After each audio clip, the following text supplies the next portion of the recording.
नमस्कार किसान भाइयों, स्वागत है आपका आपके अपने चैनल पर।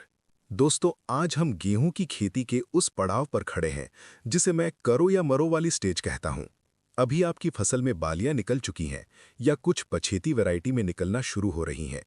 जरा सोचिए, बुआई से लेकर आज तक आपने खेत की जुताई, महंगा बीज, डीएपी, यूरिया और सिंचाई में हजारों लाखों रुपए खर्च कर दिए हैं।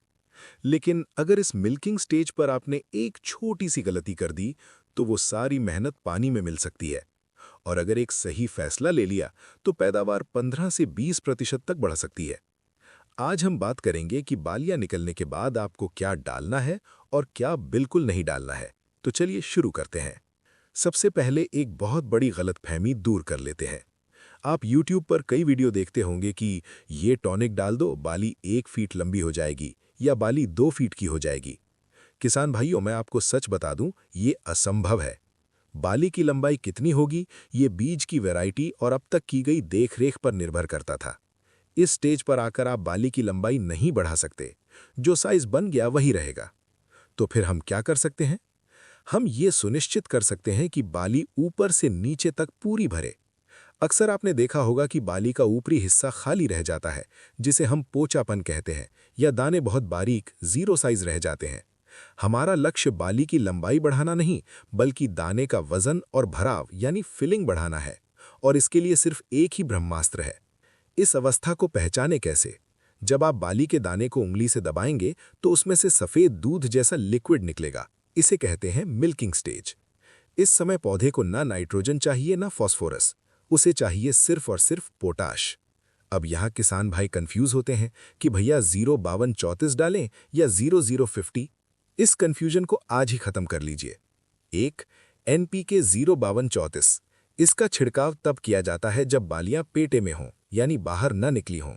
तब पौधे को फॉस्फोरस चाहिए होता है। NPK 0050 यानी SOP जब बालियां बाहर निकल चुकी हों और मिल्किंग स्टेज हो, तब 0050 डालना है। 0050 क्यों? क्योंकि इसमें सिर्फ पोटाश है। पोटाश का काम है पत्तों में जो भोजन बना है उसे ट्रांसपोर्ट करके दाने तक पहुंचाना। इससे दाना मोटा होगा, चमकदार होगा और वजनदार बनेगा। तो अभी आपको सिर्फ 0050 का स्प्रे करना है। अब बात करते हैं उस गलती की जो बहुत से किसान भाई अनजाने में करते हैं और भारी नुकसान उठाते हैं। वो गलती है इस समय यूरिया डालना। किसान भाइयों, ये मूर्खता शब्द कड़वा लग सकता है, लेकिन ये सच है। अगर आप सिंचाई के साथ यूरिया फेंक रहे हैं या नाइट्रोजन का स्प्रे कर रहे हैं, तो आप अपनी फसल के दुश्मन खुद बन रहे हैं। नुकसान समझिए। एक, आड़ी गिरना यानी लॉजिंग। नाइट्रोजन पौधे की ग्रोथ बढ़ाता है। बालियां पहले ही भारी हैं, तना नाजुक है, जरा सी हवा चली नहीं कि आपकी फसल जमीन पर लेट जाएगी। दो, पैदावार शून्य।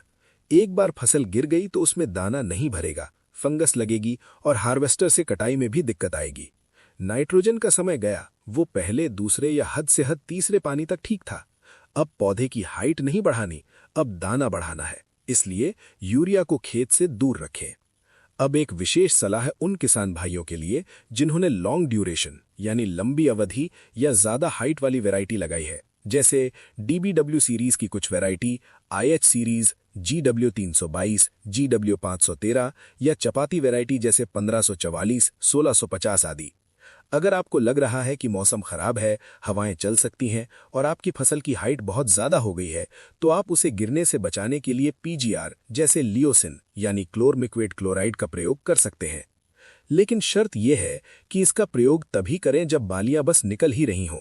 अगर बालियां पूरी निकल चुकी हैं और दाना बन रहा है, तो अब PGR डालने का ज्यादा फायदा नहीं होगा। ये केवल सुरक्षा के लिए है, ताकि तना मजबूत रहे और फसल आड़ी ना गिरे। तो चलिए आज की बात को समरी में समझते हैं। एक, टारगेट बाली की लंबाई नहीं बल्कि दाने का वजन और भराव बढ़ाना है। दो, क्या डालें?